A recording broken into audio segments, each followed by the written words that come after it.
Assalamualaikum warahmatullahi wabarakatuh, Bapak Kiai Mudofar. Waalaikumsalam warahmatullahi wabarakatuh.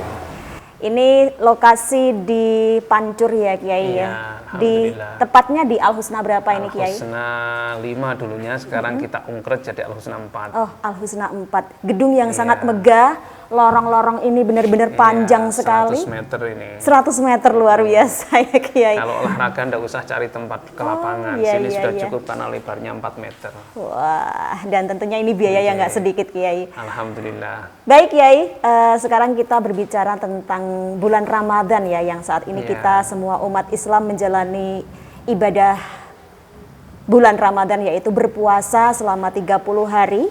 Di sini sangat dinanti-nantikan oleh umat Islam semuanya, dan kita tahu dan kita melihat setiap malam ya Kiai, apalagi di awal-awal Ramadan, musola, masjid penuh sesak dengan semua menjalankan ibadah sholat sunnah tarawih. Semoga sampai akhir Ramadan ya. Semoga sampai akhir Ramadan sesak penuhnya, terus ya, penuh terus ya. Penuhnya awal dong. Oke. Nah, di sini ada perbedaan-perbedaan antara masjid yang satu dengan masjid yang lain, antara musola yang satu dengan musola yang lain.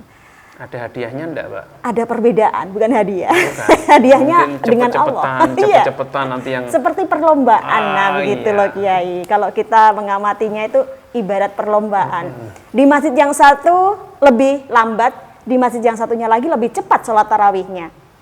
Nah, ini menurut hukum Islam Kiai, menurut Kiai Mudofar, cepat dan lambatnya sholat tarawih itu sebetulnya boleh apa tidak Kiai? Atau yang diutamakan lebih cepat lebih baik atau lebih lambat lebih baik? Monggo Kiai.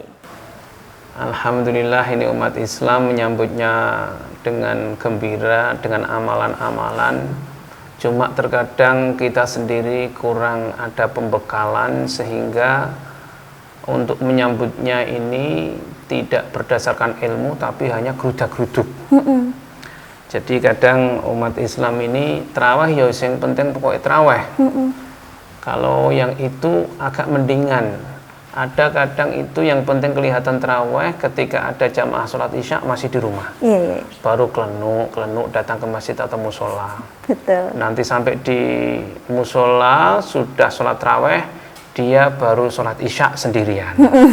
Sudah gitu duduk lama. Terawihnya tinggal 2 rakaat, dia baru berdiri. Masya Allah. Betul. Jadi sebenarnya terawih sendiri ini adalah amalan yang khusus di malam bulan Ramadan. Selain bulan Ramadan tidak ada sholat terawih. Kalau witirnya itu tidak di bulan Ramadan saja. Jadi sepanjang tahun tidak ada malam yang haram sholat witir, tidak ada. Bahkan sunnah muakkadah. Jadi orang-orang yang sudah ada kekuatan, sudah Allah pilih ini, witir tidak di Ramadan saja, tapi setiap malam ba'da isya, selesai sholat malam hari atau apa, ini orang banyak mengistiqomahkan sholat witir. Bahkan santri-santri Al Husna setiap ba'da sholat isya, ba'diyah sholat isya, tambah sholat witir. Sepanjang tahun, sepanjang masa. Karena sholat witir ini lebih muakkadah, lebih kuat, lebih pahalanya lebih besar, karena selain madhab Syafi'i ada yang mewajibkan sholat witir. Seperti madhab Hanafi. Orang-orang India, Pakistan ini setiap ba'da sholat isya masih banyak sholatnya. Ternyata madhab sana itu, madhab Hanafi, sholat witir adalah wajib. Sehingga ketika ada syariat yang ulama satu mengatakan wajib, ulama satu mengatakan tidak wajib, maka jatuhnya di sunnah muakkadah. Bukan hanya sekedar sunnah. Dalam wudhu, dalam sholat banyak. Dalam wudhu seperti mengusap seluruh kepala. Ini sebagian ulama mewajibkan. Untuk Syafi'iyah cukup 3 helai tidak apa-apa. Untuk Syafi'iyah. Sehingga untuk Syafi'iyah ini seandainya saja hanya diusap sedikit sudah cukup. Ulama yang lain merata rambut. Sehingga kalau ada ulama yang mengatakan wajib, yang satu ini tidak, maka itu jatuh di sunnah muakkadah. Jadi kalau membasuh tangan 3 kali, kaki 3 kali, 3 kalinya ini sunnah. Tapi untuk mengusap kepala yang keseluruhan ini sunnah muakkadah. Kembali kepada sholat tarawih. Jadi sholat ini ada rukun qauli, ada rukun qalbi, ada rukun fi'li. Rukun fi'li, rukun qauli, rukun qalbi, qauli, fi'li. Rukun qalbi satu yaitu niat. Iya. Ketika takbir Allahu Akbar, dalam hati ini niat. Niat. Ini sholat apapun tidak boleh tertinggal. Niat. Yang kedua, rukun qauli. Rukun qauli ini kalau bacaannya rusak, batal, sholatnya batal. Ini baik sholat fardu maupun sunnah. Sunnah. Jadi rukun qauli itu satu takbir, ucapan Allahu Akbar. Ini Allahu Akbar syaratnya banyak sekali untuk sah. Untuk sah sholat. Kemudian nomor 2 Fatihah. Fatihah. Nomor 3 tahiyat, sholawat dan salam terakhir. Assalamualaikum warahmatullahi wabarakatuh. Iya. 5 rukun qauli. Ini Allahu Akbar, ini sudah banyak yang teliti. Allahu Akbar itu. Ketika Allahu Akbar tadi ada rukun qalbi. Niat dalam hati. Kemudian ini syarat-syaratnya tidak begitu kami sampaikan, banyak sekali ini untuk Allahu Akbar. Ya. Ini kalau di sholat tarawih ini yang rada kacau ini Fatihah. Fatihahnya ya. Fatihahnya makmum bagi kita Syafi'iyah ini adalah ya setelah amin lah, aminnya imam. Ini sunnahnya. Tapi boleh membaca bareng imam. Tapi kalau bareng reng ini ada hukum makruh. Oh iya. Hukum makruh. Jadi kalau orang tahu ilmunya, ketika imam nanya cepet banget, maka dia mengamankan, dia tidak nunggu amin, makmum baru baca Fatihah. Jadi mungkin imamnya baru sampai iya karena betul iya karena nasta'in. Iki makmumnya mulai Bismillahirrahmanirrahim. Iya. Alhamdulillahirabbil alamin. Iya. Seandainya saja nanti ada kesempatan ngamini bacaan imamnya waladdallin, kita sampai iya karena betul iya karena nasta'in. Amin. Ihdinas siratal mustaqim. Masih boleh? Iya. Masih boleh. Masih boleh. Ini untuk mensiasati ketemu imam yang super kilat. Bis malam Jepara Jakarta. Betul. Terus kemudian kalau ini para kiai, para imam tidak menyampaikan hal ini kepada makmumnya, terus dia ini sholatnya cepat, terus hanya Yasin wal Qur'anil Hakim, Allahu Akbar, sementara makmumnya tidak tahu. Iya. Nah, ini tidak boleh. Imamnya juga kena dosa ini, juga tidak fungsi. Kemudian apa namanya itu tahiyat. Ini at-tahiyatu lillah, boleh disingkat. Kemudian tahiyat, sholawat Allahumma sholli ala sayyidina Muhammad, kemudian salam, assalamualaikum. Nah, tahiyat ini kalau disingkat juga bahaya, kalau salah sholatnya tidak sah. Ya. Kemudian salam ini banyak sekali yang orang ini gagal karena salam. Salamnya harus pakai isim makrifat. Assalamualaikum warahmatullahi, ada asnya. Kebanyakan Assalamualaikum warahmatullahi, Assalamualaikum warahmatullahi, tidak ada asnya. Assalamualaikum warahmatullahi, Assalamualaikum. Jadi harus jelas yang asnya itu. Bukan hanya jelas, itu memang harus ada, karena itu termasuk syaratnya salam. Jangan sampai Assalamualaikum, Assalamualaikum. Sebenarnya ini juga jawab salam biasa ketika tadi Mbak Dinda coba sampaikan salam. Assalamualaikum warahmatullahi wabarakatuh. Saya jawabnya Waalaikumsalam, bukan Waalaikumsalam. Iya, gitu ya. Waalaikumsalam Karena apa dia?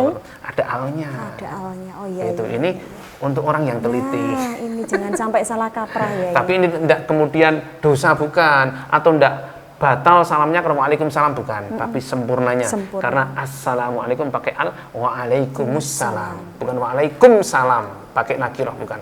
Waalaikumsalam warahmatullahi wabarakatuh. Semua keluarga Ahlus Sunnah seperti ini. Sekecil apapun kita teliti, kita detail. Kemudian ketika ada ini, kalau tarawih kadang ada bilalnya. Allahumma sholli ala sayyidina Muhammad, takut dia ini rada telat, akhirnya kadang imamnya assalamualaikum, baru assalamualaikum dia malah nyelip. Assalamualaikum warahmatullahi, dia malah lebih duluan. Kemudian Allahumma sholli ala sayyidina Muhammad langsung gitu. Nah ini tidak boleh, nyelip salamnya imam ini tidak boleh. Jadi ya sabar bentar lah. Assalamualaikum warahmatullahi, assalamualaikum warahmatullahi, assalamualaikum.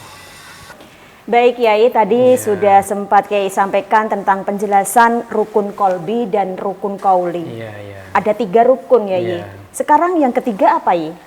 Ini yang sekarang lagi rame ini adalah permasalahan rukun yang ketiga, yaitu fi'li. Fi'li ya. Rukuknya, sujudnya, tumakninahnya, berdirinya, duduknya, ini namanya rukun fi'li. Fi'lun itu kerjaan. Berdirinya, jadi baca Fatihah sambil berdiri. Berdirinya ini rukun fi'li. Rukuknya rukun fi'li. Tumakninahnya rukun fi'li. Sujudnya, iktidalnya, ini gerakan-gerakan ini namanya rukun fi'li. Yang banyak ditinggalkan ketika traweh, ini tadi tumakninah. Sebenarnya ada batas minimal. Tumakninah itu biqadri subhanallah. Jadi ketika rukuk Allahu Akbar, kira-kira cukup untuk membaca subhanallah. Samiallahu liman hamidah, subhanallah. Itu batas minimal. Cuma ini manusia kok kebanyakan mencari yang minimal gitu loh. Padahal Allah beri rezeki kita tidak mau dikasih minimal. Allah beri kesehatan kepada kita tidak mau dikasih minimal. Apa-apa kepinginnya maksimal. Lah kok diperintah tasbih hanya 3 kali. Sebenarnya minimalnya itu 3 kali itu. Iya. Gitu. Boleh ditambahin lagi, tambahin lagi. Kalau anak-anak santri kami, anak-anak didik kami, standar minimal dalam tasbih, rukuk, sujud itu 5 atau 7, 5 kali. Jadi kalau 3 kali saya sampaikan kepada anak-anak itu tasbihnya wong medit. Sebab batas mendekati milih yang batas milih akhir. Yang batas, ya, kalau tasbihnya sampai hanya subhanallah, bukan hanya medit itu. Iya. Bakhil sing cedidil. Gitu. Jen. Jadi kalau kita ini pengen ditambah rezeki oleh Allah, kepengen ditambah sehat oleh Allah, kenapa perintah Allah kita cari yang batas minimal semuanya? Ini bulan Ramadan. Satu tasbih yang dibaca di dalam sholat di bulan Ramadan ini ditukar diganti 1 juta tasbih di luar Ramadan tidak akan sama. Ini kesempatan yang sangat besar kita untuk menyempurnakan. Ada dawuh keterangan itu seperti ini. Ketika kita wa amma man khafa maqama rabbih wa nahan nafsa 'anil hawa fa innal jannata hiyal ma'wa. Surga itu hanya 3 langkah. Pertama, wa amma man khafa maqama rabbih, takut kepada Rabbnya. Wa nahan nafsa, menahan nafsuna. Fa innal jannata hiyal ma'wa, sampai surga. Jadi 2 langkah. Langkah yang ketiga itu sudah sampai surga. Khafa maqama rabbih, takut kepada Rabb. Wa nahan nafsa 'anil hawa, menahan nafsu. Wes langkah berikutnya sudah fa'innal jannata hiyal ma'wa, sudah sampai surga. Jadi barang siapa wanahan nafsa, ketika taat kepada Allah, rukuk Allahu Akbar, kemudian ditahan, jangan tergesa-gesa, baca tasbih yang sempurna, yang banyak. Ini nahan seperti ini lebih Allah cintai daripada rukuknya malaikat yang Allah mulai ciptakan dalam kondisi rukuk selama-lamanya, bukan hanya sampai hari kiamat, selama-lamanya. Ada yang Allah ciptakan malaikat ini rukuk selama-lamanya rukuk. Ada yang Allah ciptakan malaikat sujud selama-lamanya sujud. Ada Allah ciptakan bertasbih selama-lamanya bertasbih. Ini lebih mulia, lebih Allah cintai rukuk kita, sujud kita yang menahan nafsa, menahan nafsu. Mau cepat-cepat Allah Akbar, Allah Akbar, Allah Akbar, ditahan dulu. Tasbihnya diimbui dengan menahan ini tadi. Masya Allah. Hanya segitunya, ndak usah lama-lama kayak malaikat, ndak usah. Iya. Karena apa? Malaikat ini tidak dimodali, tidak dibekali, tidak dikasih nafsu oleh Allah Subhanahu wa taala. Tidak kepengin ketemu istrinya, tidak kepengin ketemu anaknya, tidak kepengin nambah makan minumnya, tidak kepengin apa saja. Sehingga ketika Allah menciptakan malaikat rukuk taat selama-lamanya. La ya'sunallaha ma amarahum wa yaf'aluna ma yu'marun. Jadi malaikat yang sujud yang selama-lamanya. Ini kita tidak akan mampu seperti malaikat. Kita punya nafsu, punya kebutuhan-kebutuhan.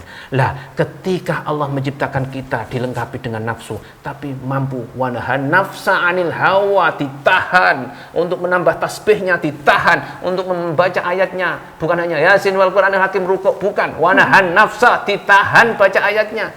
Masya Allah. Fa innal jannata hiyal ma'wa. 1 langkah lagi sampai surga. Apa keterangan-keterangan ini enggak disampaikan ya? Iya. Dan ini memang sangat penting ya, ya Allah, untuk iya, Mbak. pedoman ke depannya ya, Yi. Lagi Mbak, Iya.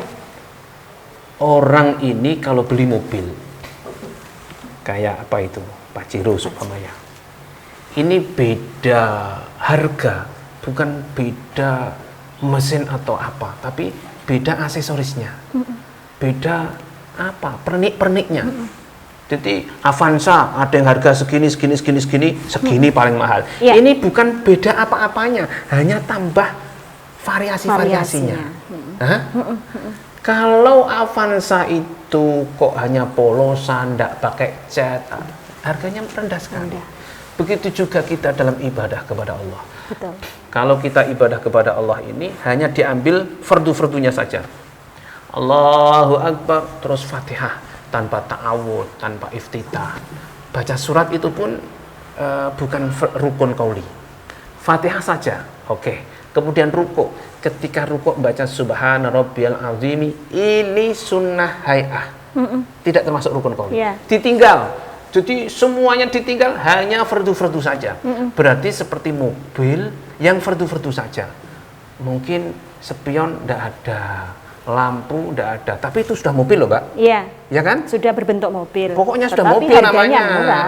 Nilainya murah. Itu sudah mobil Iya, namanya. sudah mobil. Mungkin tidak ada cat, mungkin peyok-peyok, tidak ada spionik, Iya. sudah mobil. Hanya syarat-syarat mutlak Iya. aja yang gitu.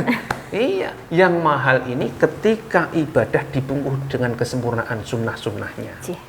Jadi yang membungkus keindahan ini sunnah-sunnahnya. Kalau fardu tok, kayak mobil mesin-mesin tok, motor iki setang, rem, gas, roda, loro ngarep buri. Jok ora ono. Iya. Tanpa jok motor sudah jalan loh, Mbak. Iya. Ini berarti jok ini tidak termasuk fardu. Iya. Jadi sudah jalan tanpa Tapi lampu. bisa jalan tapi ya nggak komplit. Iya, gitu. Mbak Dinda mau kemana? Mau itu ke toko. Jauh dekat, itu sudut sana. Jauh gitu, Mbak. Yuk tak boncengin. Padahal ini tidak ada joke. Nggih. Nah, sampai sana mungkin Mbak Dinda terus tidak bisa jalan. Nggak bisa jalan. Aduh. Iya. Paham nih. Jadi keindahan ini dibungkus dengan kesunahan-kesunahan. Keindahan motor, keindahan mobil dibungkus dengan aksesoris-aksesoris. Semakin lengkap aksesorisnya, semakin mahal. Baik luar maupun dalam. Begitu juga ibadah kita. Kalau memang untuk Allah, karena Allah, kenapa tidak dibungkus kesunahan-kesunahan yang indah? Berpakaian yang sunnah. Kalau memang karena Allah, kenapa tidak kita ini sudah diciptakan Allah fi ahsani taqwim dalam surat At-Tin. Laqad khalaqnal insana fi ahsani taqwim. Allah memberi kenikmatan yang sempurna, membuat bentuk manusia yang sempurna. Semua yang Allah berikan untuk kita, untuk hambanya sempurna. Sementara kita persembahan untuk Allah, sholat tarawih, culi. Allahu Akbar. Iya. Bacanya, Masya Allah. Ini Kilap. satu lagi. Baca Al-Quran, pahala terbanyak adalah ketika dalam sholat, dalam bulan Ramadan. Tidak ada yang melebihinya. Gitu. Kenapa hanya? Yasin wal Quran Hakim, tambahi 5 ayat jadi 7 ayat. Kan yo indah toh, tidak terlalu lama. Nggih. Masya Allah. Jadi kalau kita memang tergolong orang yang bersyukur, dengan satu diberi kenikmatan iman, nomor 2 diberikan kenikmatan jadi umat Rasulullah, umat akhir zaman. Iya. Nomor 3 menangi bulan Ramadan. Kenapa kita tidak kembalikan kepada Allah dengan sempurna? Rukuk, sujud, tarawih yang sempurna. Betul. Apalagi kok tarawih yang sunnah. Wajibnya ini rukuknya. Tadi kita sholat sama tukang-tukang itu. Iya. Rukuknya sempurnakan, sujudnya sempurnakan. Ya seperti itu hari-hari kita. Sehingga kalau kita sudah terus-menerus akan biasa seperti ini. Tapi kalau hari-hari yang kita pandang Allahu Akbar, Samiallahu Akbar, Allahu Akbar, nanti akan kita terbawa seperti itu. Gitu. Semoga ini Betul. banyak yang mendengar. Benar. Banyak yang mendengar sehingga lebih-lebih imam-imamnya. Iya. Sehingga memberi pencerahan, penerangan, pembekalan kepada makmumnya. Ayo kita ini diberi kenikmatan-kenikmatan yang Allah yang sempurna, kita ibadah kepada Allah yang sempurna. Sehingga mereka tidak tergesa-gesa. Sabar imamnya juga latihan menjadi supir yang terindah. Kadang itu kalau supir cerdas lah, ini nyupirnya kenceng, tapi tidak sampai membangunkan penumpangnya yang tidur, karena dia cerdas. Tapi kalau ada supir yang tidak cerdas ini, tidak waktunya nyelip, ingu-ingu balik lagi, nyendal-nyendal, ngerim dan lain sebagainya. Tapi imam sing jempol, cerdas, ini tahu waktunya nyalip, Iya. tahu waktunya ngeremnya pun lembut, makmumnya ini nyaman sekali. Begitu juga supir-supir imam terawih, ndak nyedal, ndak ngebut, mabuk kabeh akhirnya. Gitu. Semoga Baik. Allah beri hidayah kepada kita sekalian, sehingga kita sekalian ini menyempurnakan kita beribadah kepada Allah, mensyukuri jadi umat Rasulullah Amin. yang diberi banyak-banyak fadilah, banyak-banyak kelebihan dan keistimewaan, Iya. sehingga kita besok di depan para umat ini dibanggakan oleh Rasulullah. Ini loh umatku, walaupun umurnya pendek tapi berani bersaing dengan umat-umat sebelumnya dan unggul umat Rasulullah SAW, sehingga umat Rasulullah ini layak untuk masuk surga lebih dahulu baru umat-umat yang lain. Iya, Amin, ya Rabbal Alamin. Terima kasih Kiai, semoga itu sangat menginspirasi dan bisa dijadikan patokan ya untuk para imam-imam sholat tarawih di Kabupaten Amin, Jepara tentunya amin. ya, Di dan mana saja. di mana saja. Baik, untuk pemirsa podcast di kali ini kami ucapkan juga terima kasih untuk yang sudah like, mensubscribe, menge-share dan juga memberikan komen-komennya. Terima Semoga jadi kasih. pahala. Semoga jadi pahala. Di-share sebanyak-banyaknya. Di-share sebanyak-banyaknya. Baik, terima kasih Iya, Kiai. sama-sama. Assalamualaikum warahmatullahi wabarakatuh. Waalaikumsalam warahmatullahi wabarakatuh.